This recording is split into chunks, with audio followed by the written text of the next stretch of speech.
What's up, freak bitches, wherever you may be, however you may be listening. Thank you for giving us a few minutes of your time. Today we're talking about two absolute classic stoner stupid teenage comedies, Bill and Ted's Excellent Adventure. Here with me is my good friend, Mr. Aaron Glazier. What's up, buddy? Oh, just living the fucking dream. That's how I roll. Damn right. Talking about watching epic stoner movies of all time, and I guarantee you I would watch this movie stoned every night. I think most people have at some point. All right. And the movie we're talking about, of course, is Bill and Ted's Excellent Adventure. In the small town of St. Demas, a few miles away from Los Angeles, there are two nearly brain-dead teenage boys going by the names of Bill S. Preston, Esquire, and Ted Theodore Logan, who dream of starting their own rock and roll band called the Wild Stallions. Unfortunately, they are on the verge of failing out of their school if they do not pass their upcoming history report. They will be separated, as Ted's father has said failing would mean that he would be going to military school in Alaska. But what Bill and Ted do not know is that they must stay together to save the future. So a man from the future named Rufus comes to help them with helps them pass their report. So both Bill and Ted decide to gather up historical figures which they need for their report. They are hoping that this will help them pass the report so they can stay together. Released on February 17, 1989, Bill and Ted's Excellent Adventure received generally positive reviews and was successful at the box office, grossing $40.5 million against a $6.5 million budget, and also has a score of 80% on Rotten Tomatoes. A sequel, Bill and Ted's Bogus Journey, was released in July of 1991. A third film, Bill and Ted Face the Music, is scheduled to be released in September, almost 30 years after the release of the sequel. And oh boy, what a fucking movie this is. I know. The primary cast, of course, there's a whole long list of characters that are in this. You would probably know a lot of them, but the main characters are Keanu Reeves as Ted Logan, Alex Winter as Bill S. Preston, Esquire, the great George Carlin as Rufus, and that's the primary. Yeah, that's the primary that's cast. pretty much There's it. a lot of really cool names that I'll get into, but I mean, just the basics of the movie. It's stupid. It's fun. It's ridiculous. It's nonstop. Now, I want to say, the plot does say that these kids are nearly brain dead, but I mean, they use some words that you don't see people using ever, and I don't even think back then they were being used, like excellent or heinous and shit like that. People never talk like that. Never. California, they did. Did they really? Yes. You gotta be kidding me. Remember, I was growing up in California by the time this movie was made. So. Yeah, I guess. Well, the thing is, it was the late 80s and going into the 90s is when some of the vernacular started to change, even in California. So it never really probably made it out here to the Midwest where we are now. That's fair. But I think it's pretty funny. One of the things I noticed about the movie is that the rules of time travel that are pretty much laid out in almost every fucking movie about time travel are completely blown away in this movie, because you can't just go back and pull a historical figure out of their time, bring them here for 5 minutes, and not expect to irrevocably rupture the space-time continuum, as it's been laid out to us in every other movie about time travel. True, but I mean, if you look at something along the lines of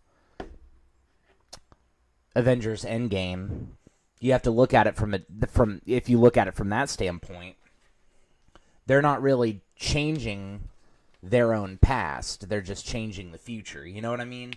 And then there's also the possibility, I actually toyed around with this when I was watching it the other day. There's also the possibility in this continuity of time travel, this version of time travel that they have created for this trilogy of excellent adventures, is like, maybe that stuff actually did happen back then. Maybe that's why Joan of Arc was crazy. Maybe that's why all these people did all this crazy stuff back then, because they were brought and they saw what the future could be, and then they strove towards that. Because you notice they didn't take anybody that was, necessarily truly evil from history. But the point I'm getting at is that there's even a point in the movie where they go to the future, and they're sitting inside of that. What I can only assume, and this is something we'll touch on in the next one when we're talking about the second movie, what I'm only assuming is basically that university that Rufus teaches at. I'm assuming that's where they went, and that one stop when they were trying to get back to San Dimas, and the what do you call it, antenna. The antenna was broken, and they ended up in the future. Maybe, like I said, maybe all of that stuff for their time travel happened like that. So no matter what, because they even go back and they talk to themselves and they say the exact same thing to themselves in that scene when they get back to the Circle K parking lot at the end of the movie. You know what I'm talking about? Okay, well, you've overthought this a whole lot. I love this. I love time travel in general, but fair enough. I want to talk about a little bit of the cast. Some of the people that are part of the cast but don't really get a lot of love. A lot of people don't realize who they are. The girl that played Joan of Arc is Jane Wiedlin. She was actually the bassist from the band The Go-Go's back in the 80s. Is that why I know her face so well? She's actually been in a lot of shit. She was, remember the movie Clue with yes. a long time ago back in the 80s? Absolutely. She was the girl that came up with the singing telegram that gets shot. That's her too. Huh. She's actually done a lot of like really small roles like that in a lot of movies. Very well. Also, the three most important people in the world, the one that sent Rufus on this whole journey to begin with. In the beginning, yeah. That's played by Clarence Clemens. The black guy in the middle was Clarence Clemens. He was a member of the E Street Band. I think he was either trumpet or saxophone player. I forget. He died just a few years ago. E Street Band. That's the boss. Bruce Springsteen, yes. Yeah. One of them was Martha Davis of the Hotels, famous for the 80s songs Only the Lonely and Suddenly Last Summer. And the other one was Fee Waybill, who was a member of the Tubes that sang the 80s hit She's a Beauty, One in a Million Girls, that kind of thing. Okay. Anyway, so all those people had there was a lot of music involved in that. Also, one of them, the guy that played Genghis Khan was Al Leong. If you've ever seen an 80s movie with any fight scene in it, he's probably in it. He was in, I think, the first Lethal Weapon movie. He was in Die Hard as one of the terrorists that takes over the Nakatomi Tower. He's in this.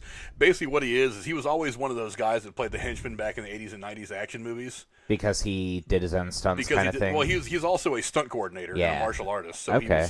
He was always really deeply involved in stuff like that. So he's the Darth Maul. I can't remember what that guy's name is. The guy who played Toad in Darth Maul. He's the Ray Park of the 80s. Of the 80s and 90s, yes. Gotcha. He was that big guy. He was the guy that did a lot of that stuff. All but right. I mean, he's one of those guys, you see him in almost every 80s action movie, and you never really know who he is. But he's one of the guys that really, he coordinated some of the best stunt and action movies of the 80s and 90s. Very well. But to get on to some of the trivia, some of the interesting points about the movie, all of the figures that Bill and Ted pick up throughout history are shown on the blackboard in the opening scene of the movie. I had not known this. I've seen this movie like 30 or 40 times. I legitimately never picked up on that. But I wasn't trying to study that part of, you know what I mean? It's one of those things you have in the back. Like Marvel's really big about having those things in the background. Just an you Easter don't egg realize. kind of thing. You don't catch them until you've already seen the movie about 37 times. And you're like, oh, wait a minute, there's a little bit of foreshadowing there that I missed. It's one of those things. Also, originally, the plot was to have Bill and Ted visit and accidentally cause some of history's greatest tragedies, including the sinking of the Titanic and the crash of the Hindenburg. And like I said, this would have fit alongside with that earlier theory about the time travel I was having, because they can't alter the course of history. But well, it's a comedic movie. Who really cares? You're not wrong. I am going to say though that I'm glad that they went with the idea of pulling historical figures, going to their eras and pulling them to their own time, as opposed to going back and causing all this bullshit. I feel like that would have made the movie too serious. Exactly. There was a lot more comedic by doing what they ended up doing. Exactly. But the next thing I found interesting is that Bill and Ted actually began as a stand-up act by the two guys who wrote the movie, in which the characters would discuss current events without knowing what the hell they were talking about, and it originally included a third character named Bob, but the comedian who played him lost interest after a few performances. I think they call that Facebook now. Yeah, pretty much. Or anything on YouTube. Or Twitter, all of TikTok it. is now. Jesus Christ. Let's see, and another one. When Abraham Lincoln emerges on the stage during Bill and Ted's History Report, I think you were talking about this before we started filming, his opening line of 7 minutes ago appears around the 87-minute mark of the film. 4 equals 80. Yep.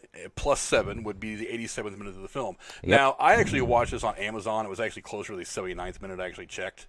But it may just be because of some editing that happens when you try to put these on the streaming services. Who the hell knows? Yeah. But I thought that was kind of interesting that they threw that little thing in there so it would happen just about that moment of the film. Now, I'm sure it was probably the 87-minute mark when you were seeing it in the theaters back in 1989, but whatever. For a count of how many times they say dude and excellent, they say dude 70 times and excellent 30 times. Yep. That actually seems low. It does. It does to me. But then again, we're also talking about a movie that was... We're talking about an era of film where the longest movie was 2 hours. You know what I mean? And this film was only what, like 100? No, it was like 96 Yeah, it was minutes, only about wasn't an it? hour and a half, something like that. It was like 90 minutes. 92 minutes. I can't remember. It doesn't matter though. But like we're talking about a less than 2 hour film. In less than 2 hours, somebody said dude and somebody said excellent combined 100 times. You know, the one other piece of trivia that really jumped out at me is Steve Silas is the guitar hand double for Rufus during the jam session at the end of the movie. Right.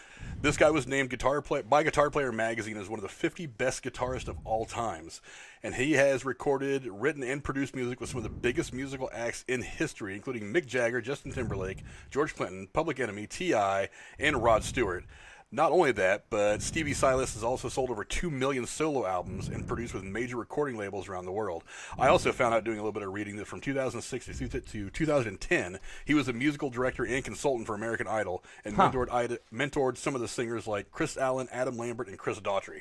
Damn. So All it's right. not like they just went and got some guy off the street somewhere on Sunset that could play the guitar really well. They went and got a guy who's a freaking legend. What? I feel like Zakk Wylde was in one of these, wasn't he? Maybe the second one. I don't know off the top of my head.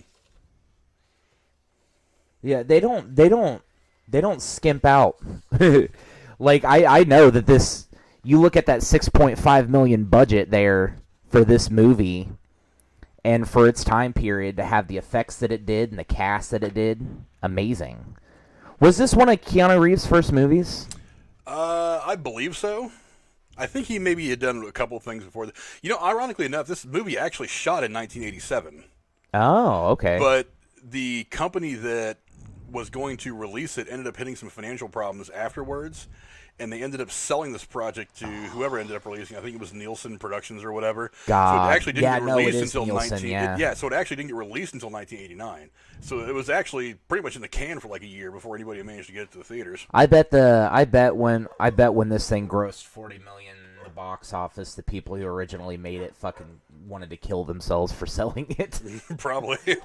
Well, we were just saying, could our company not have stayed solvent for another 6 months so we could got this thing, you know, on a screen in front of some fans and made $40 million off of it? Yeah. But whatever. Jesus. Anyway, final thoughts on the movie. I love this movie. It's one of my favorite all-time comedies. It's one of my favorite. And Keanu Reeves is a great actor. He's not my favorite. He's one of my favorites, though. But over the decades of watching him on screen, Bill and Ted holds a split. Both movies really hold a special place in my heart for Keanu Reeves. Even though we've seen his acting performances peak with things like The Matrix and John Wick, this will always hold a special place in my heart, and I would guarantee anybody who watches it would rate it in the top half of a 1 to 10, and I'm going to personally put it at a 9. Coming-of-age movies are something that I'm a sucker for. Right. And this movie does have a bit of a coming-of-age feel while still being goofy and nonsensical all at the same time. So not quite as, I guess, serious as a movie like Fast Times at Ridgemont High, where they deal with some more mature adult real-world themes like abortion and things like that. Right. But still just something goofy, fun. It was typically 80s, and anybody who experienced the 80s will tell you that the 80s is one of the best decades to exist in ever. It was just so fun. You know, people my age would probably remember it a lot better, but I mean, you young kids, you guys are never going to get it. How wonderful the 80s were. Yeah. And you can tell by the fact that so many goofy, fun teenage movies like this came out in the 80s. I mean, it was just such a different way of seeing things back then. But I mean, yeah, it does have that coming of age kind of quality to it, while being just a silly, stupid movie. Some of the best movies that are timeless, that hold water and are really watchable years later, are the movies that don't really have any kind of agenda. They're just there. You turn your brain off, you stuff your face full of popcorn, and you just watch it and have fun. Yep. And that's kind of what this and the second movie, and I'm hoping the third movie will end up being, is just like have some fun with it. Just go in there and just sit down and enjoy the show. Don't read too much into it. Just enjoy and laugh and you know, just enjoy the whimsical, funny nonsense of it all. And that's what this movie is. It's a funny, nonsensical trip into some crazy shit involving time travel and a couple of goobers from a garage band in San Dimas, California. Who can't even play their fucking Who instruments. can't even play their own talking about hiring Eddie Van Halen to come fucking front their We're band. gonna make a killer video. We're gonna get Eddie Van Halen to come play guitar. Even though both of us play guitar, nobody plays anything else. We're gonna have 3 guitar players and no other musicians in the band. Fucking love this movie. But anyway, so the rules of time travel apparently do not apply to Bill and Ted while they have their excellent adventure. Go down in the comments below. Let us know what you guys think. Give us an idea what you think is going to happen in the third movie. Also, we'll be having the review for the second movie coming up here in about a week. So come back and watch us review that movie. And until next time, we'll see you guys later.